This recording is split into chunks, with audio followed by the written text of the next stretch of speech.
Hello and welcome to the January Research Information Volunteer Call on disease-modifying therapies.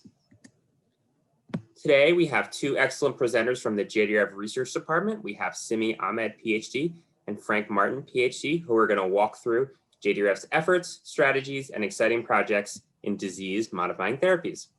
I'm going to pass it off to Simi. Hi, everyone. I want to thank everyone for joining Frank and myself today so we can tell you about exciting progress that is happening in the area of disease-modifying therapies in type 1 diabetes, circled here in the center. But I want to start with a quick reminder of all the research priority areas of JDRF. These include global universal screening to reduce DKA at diagnosis and create readily available cohorts for clinical testing of therapies in non-symptomatic stages of disease, development of beta cell replacement products to allow durable periods of insulin independence, improvement of outcomes in people with disease so they have reduced disease burden and associated complications, and the training the next generation of talent will help JDRF achieve our goals. It is vital to note here that universal screening initiative and disease-modifying therapies are very much connected at the hip, because in order for therapies to get approved, they need to get tested in large cohorts of people, and the screening effort is intended to help with the identification of folks who are asymptomatic but on their way to overt disease.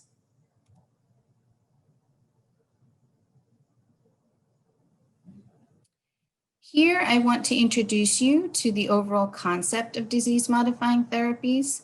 First off, these are therapies that work to fundamentally change a disease process, in this case, type 1 diabetes, and alter its course away from disease trajectory towards normalcy. What this means is that these therapies will prevent, halt, or reverse the loss of beta cells and allow the body to secrete its own insulin. One other important point I want to make on this slide is that the beauty of disease-modifying therapies is that they ought to work in nearly all stages of disease, as long as there are some beta cells left in the body to rescue or regenerate. So this means from stage 1 or even pre-stage 1, where early indicators of progressing disease called antibodies or autoantibodies are detectable with normal blood sugar, through the development of abnormal blood sugar levels at stage 3, through stage 3, now with symptoms, diagnosis, and insulin dependence, and even longer term stage 3, where some folks still preserve nominal beta cells.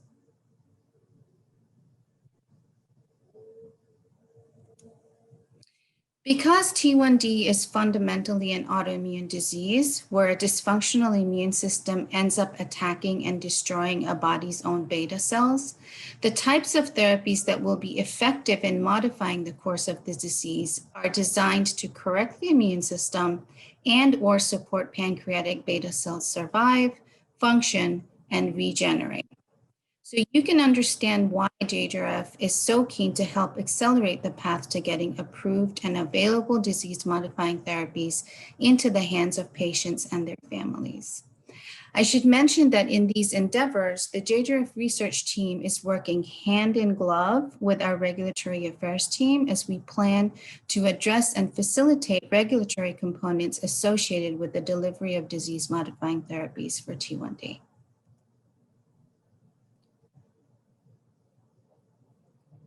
So where are we today with disease-modifying therapies for this disease? We are actually in really exciting times. There are more than 10 active trials currently underway with a diverse array of therapies. Frank and I will talk to you about a few of those today. We have also summarized several of the active trials at the end of our presentation.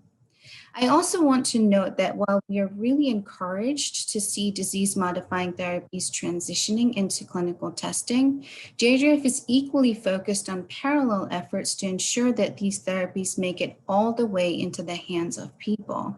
And to achieve that future, we critically need to engage and retain industry commitment. Not always easy, but it is a big part of where JDRF needs to continue placing our efforts. Lastly, before leaving this slide, I want to acknowledge that it really is JDRF's belief in this space and funding of multiple projects over many years that has been instrumental in keeping this field mobilized and sits at the core of the progress we see today.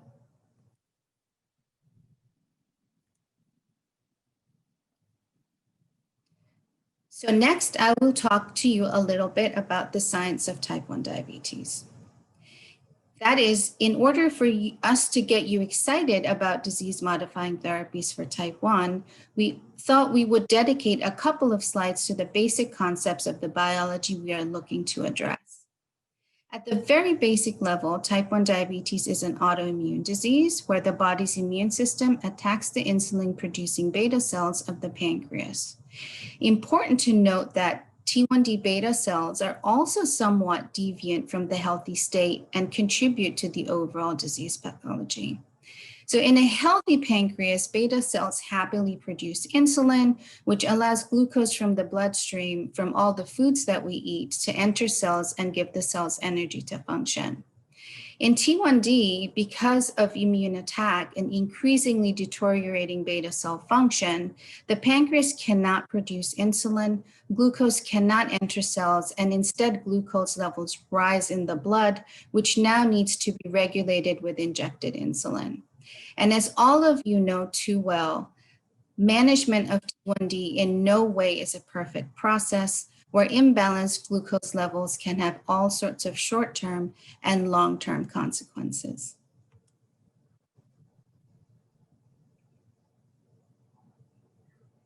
This is the second and final slide I will show you on disease mechanism, so that when Frank and I show you the more therapy-oriented slides, you will have some context for why we are talking about the therapies that we are. First, the beta cells. They produce insulin, and in type 1 diabetes, they become stressed and more attractive to immune-mediated killing. So we want therapies that increase their survival number and function. Next, the immune system. This is a fascinating and sophisticated system that has many cell types and secreted mediators that elegantly function in concert to protect the human body from internal and external threats and preserve a healthy state. Relevant to type 1 diabetes are the three broad categories of immune activity you see here. First, the T effector cells.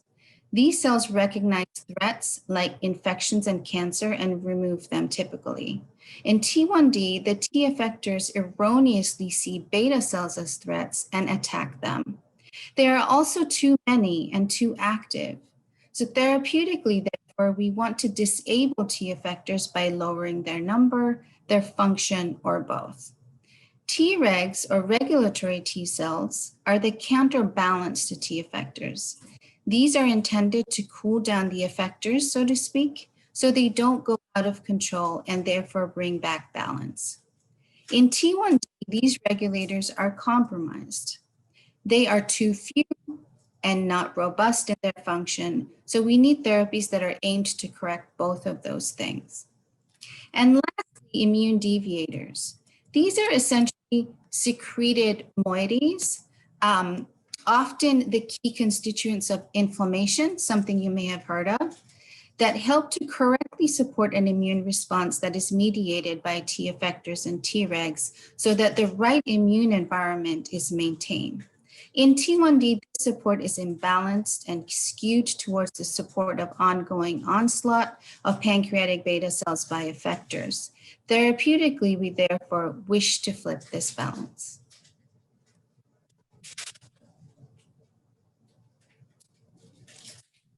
So next, I will tell you about a few exciting projects. The first story I will tell you is that of ATG. ATG is a drug approved for use in treating anemia and preventing rejection of transplanted organs. It basically inhibits different types of activated immune cells.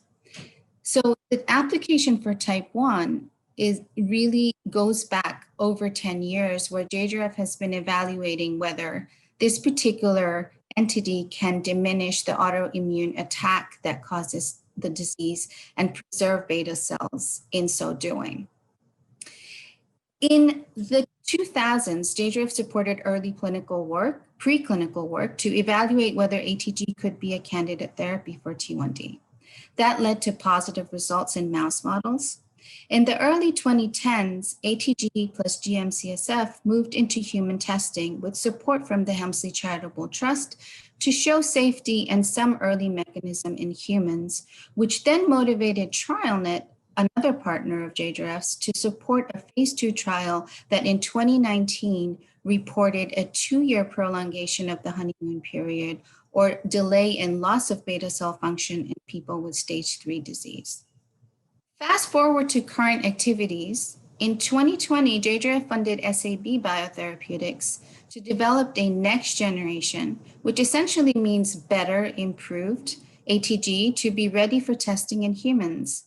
Of note, this is a key feature of drug development efforts in general. There's typically an ongoing quest to improve therapy so that they can be more tolerable, durable, and efficacious. In parallel to this effort, Inodia, which is an EU-funded and JDRF-partnered large T1D consortium in Europe, has decided to launch a trial to test the lowest effective dose of ATG in children. Importantly, ATG is marketed by Sanofi, and Sanofi is an industry partner within Inodia. In summary, we believe the cumulative effect of JDRF's involvement in the various ATG projects will be yielding the next set of results in the coming years, and we look forward to staying part of that conversation.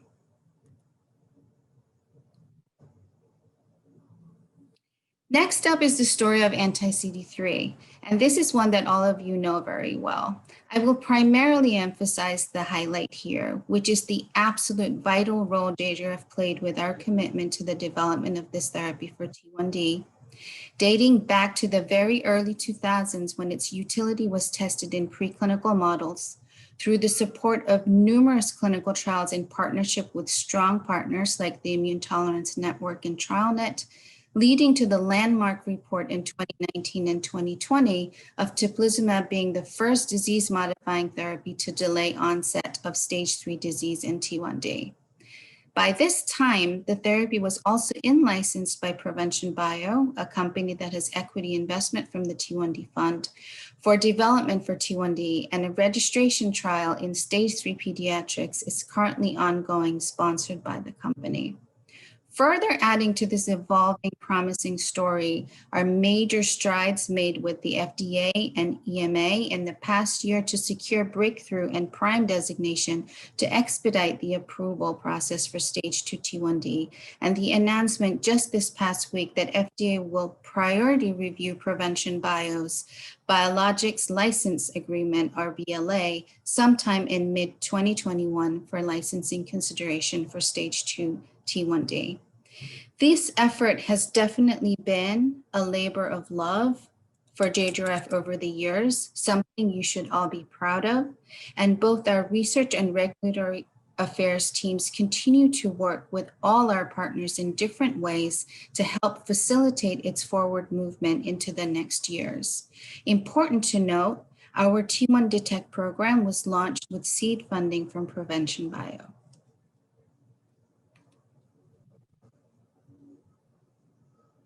So moving away from disabling autoreactivity, we have the ultra low dose IL-2 story for you.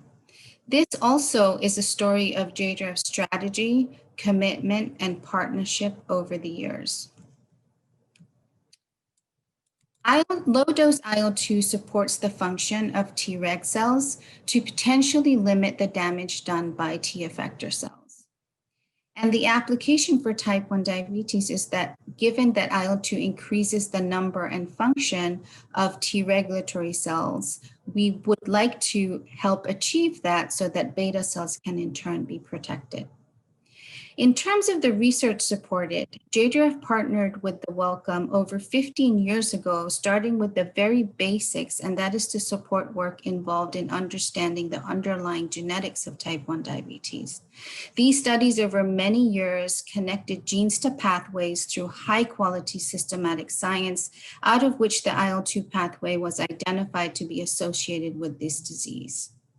Fast forward to the past couple of years, first trials reported that ultra-low dose IL-2 can be safe and enhance immune regulation in humans. This has prompted the ongoing trial ICAD that is testing ultra-low dose IL-2 in children. In parallel, Pandion Therapeutics, another T1D fund company, has been working on a next generation IL-2 and has just reported this past week phase 1 trial results of safety and anticipated mechanism of this moiety in humans. Best we know, they have intentions of testing this compound in type 1 diabetes. So multiple companies are working on IL-2 muteins for different disease types, and we are tracking the field for additional opportunities to move this space.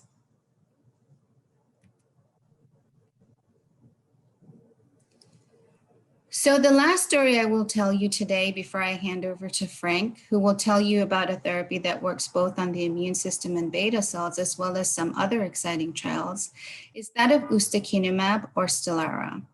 This is an example of how we are looking into repositioning therapies for rapid application to T1D from other areas when the science justifies it and is compelling.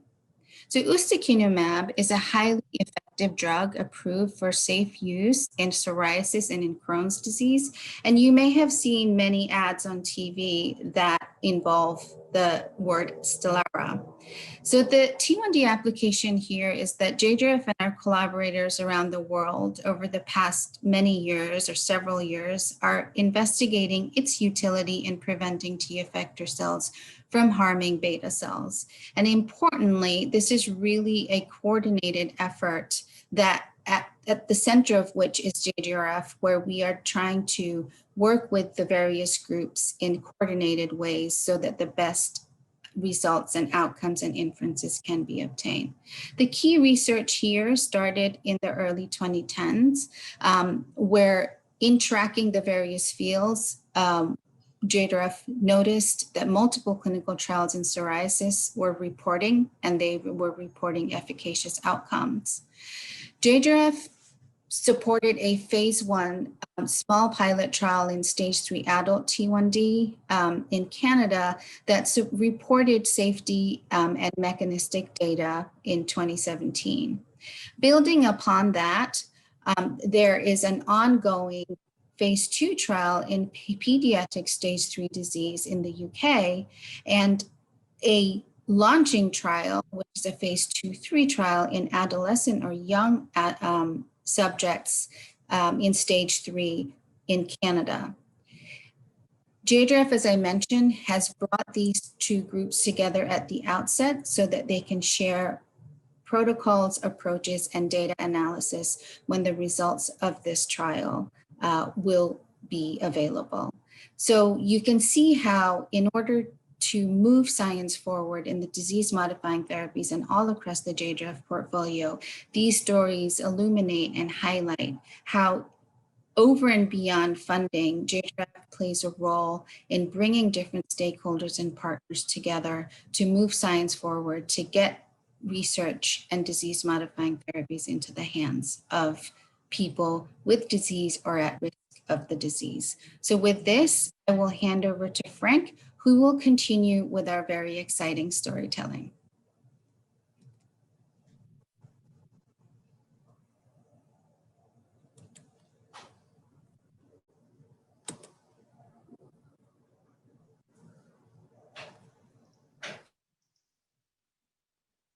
Thanks so much, Simi. It's great to be here again today. And it's great to work with Simi on this exciting priority area for JDRF. So I'm going to tell you, as Simi said, a story about a class of drug that works on both the beta cell problem and the immune cell problem in T1D. So we'll be talking about JAK inhibitors. JAK inhibitors are a type of drug that are used in multiple autoimmune diseases to stop the attack of the immune cells on the target organ. So for example, in rheumatoid arthritis, that might be the joint, or multiple sclerosis, the nerves. And these drugs have demonstrated very beneficial effects in these other autoimmune diseases. You'll see some of their drug names listed here on the left hand of this slide that you might be seeing on advertisements these days. So around 6 years ago, JDRF and one of our funded researchers, Helen Thomas, identified the potential of JAK inhibitors in T1D. Since then, we've been funding Helen to demonstrate that JAK inhibitors are really good at keeping beta cells alive in T1D by one, making the beta cells themselves resistant to immune cell killing, and two, disarming those bad immune cells. So based on these results, we would predict that a JAK inhibitor should halt disease progression if it's used early enough. And if it's used early enough, actually prevent insulin dependence, fundamentally curing T1D. So over the last couple of years, we've worked really hard with Helen to get access to those JAK inhibitors that are clinically approved, those JAK inhibitors that are owned by different pharmaceutical companies. We've introduced Helen to these companies, and we've shown them the data, and we've educated them about the need in the T1D community for a disease-modifying therapy like a JAK inhibitor.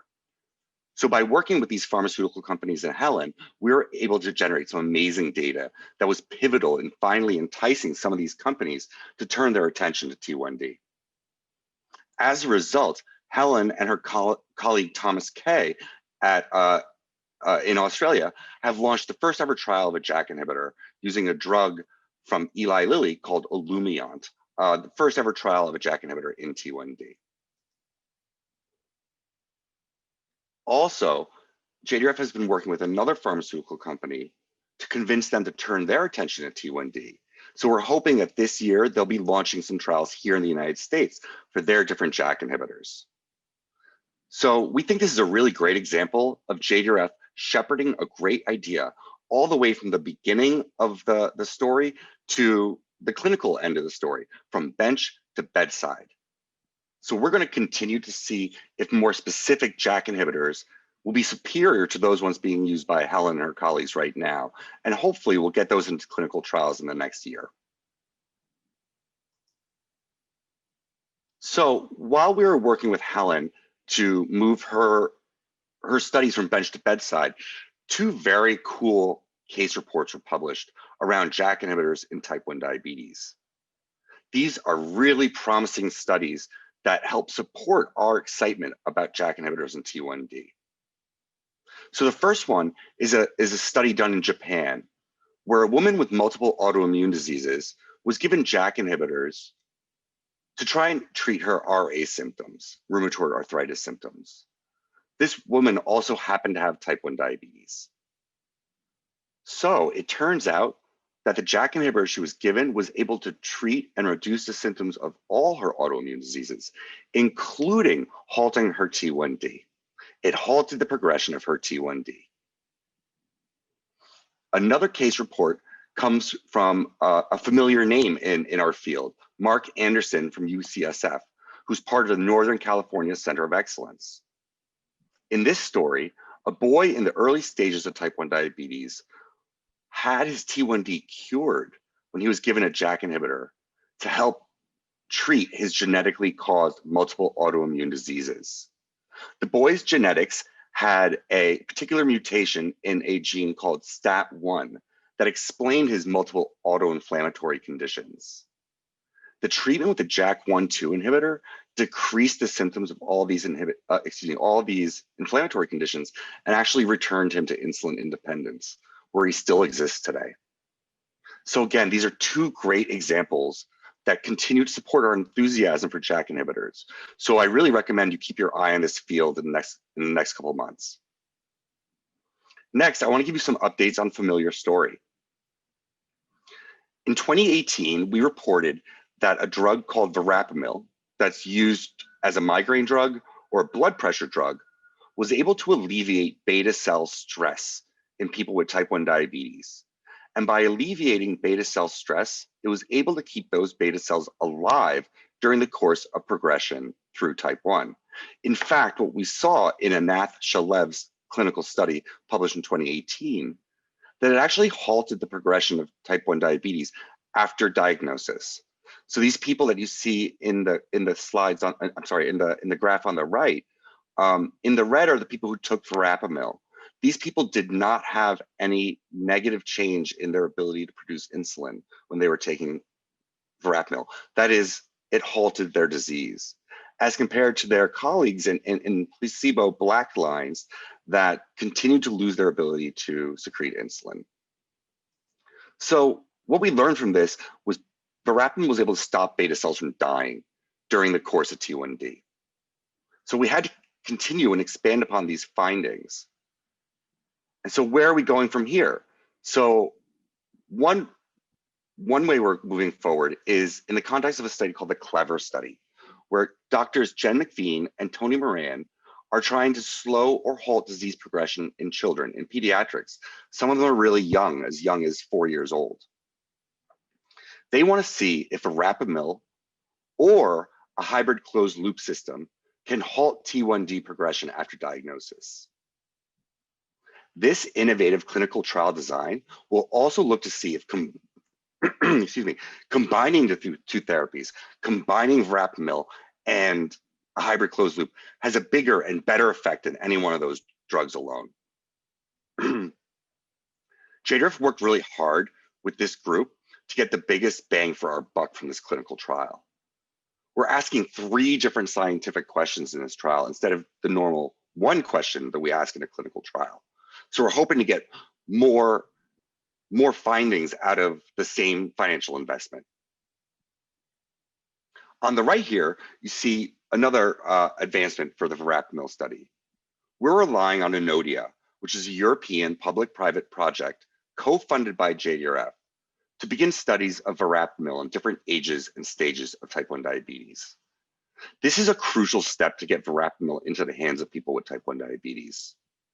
So what Enodia will do is build on the initial findings that I showed in the last slide, repeat those studies, and then expand those studies into younger patients, patients at different stages of type 1 diabetes, and they'll also combine verapamil with other agents like immune drugs to see if they get a bigger and better result. So those trials will be recruiting imminently in the next month or so.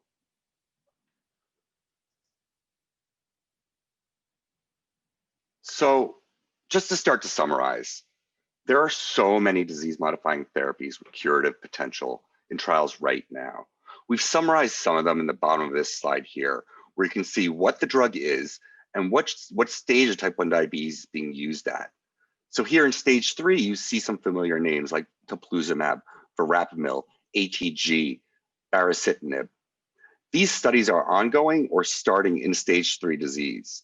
And depending on the findings from those studies, we'll start moving them backwards into earlier stages of the disease before people become insulin dependent.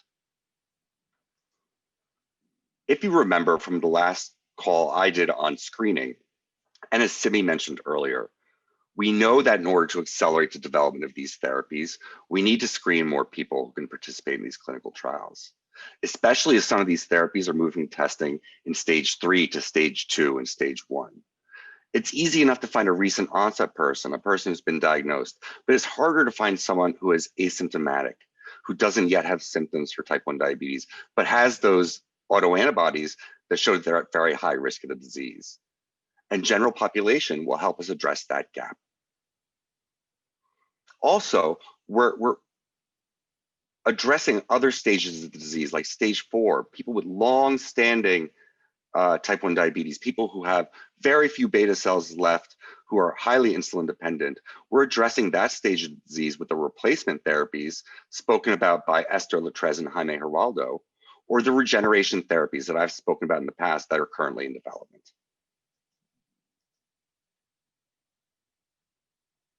Finally, what are the next cool things that are going to be on the horizon for disease-modifying therapies? We're looking for new ways to prevent, halt, or reverse the loss of beta cells. We're looking for ways to cure the disease. So towards that end, it's an important priority of ours is to continue to develop disease-modifying therapies that will encourage beta cells to multiply. We want to make 1 beta cell into 2 beta cells or 10 beta cells, make them into enough beta cells that'll create insulin independence in a person who's been living with T1D for a long time. We also need to be able to protect those beta cells from autoimmunity. Simi spoke a little bit about this, but we're continuing to develop ways to provide localized and safe immune protection. A lot of the systemic immune agents right now come with a side effect profile that's not necessarily the best. So we want to find ways to make that safer and safer. And one of the ways to do that is to restrict the immune protection just to the area we need it, just to the pancreas, just to the beta cell. And we're going to be looking to combine some of these therapies, combining a beta cell therapy with an immune therapy to see if we can get a bigger bang for our buck, to see if we can durably alter the disease progression. So hopefully you'll hear from Simi and I later this year with some more exciting updates in this area. It's great to have the opportunity to speak to you again, and we look forward to your questions.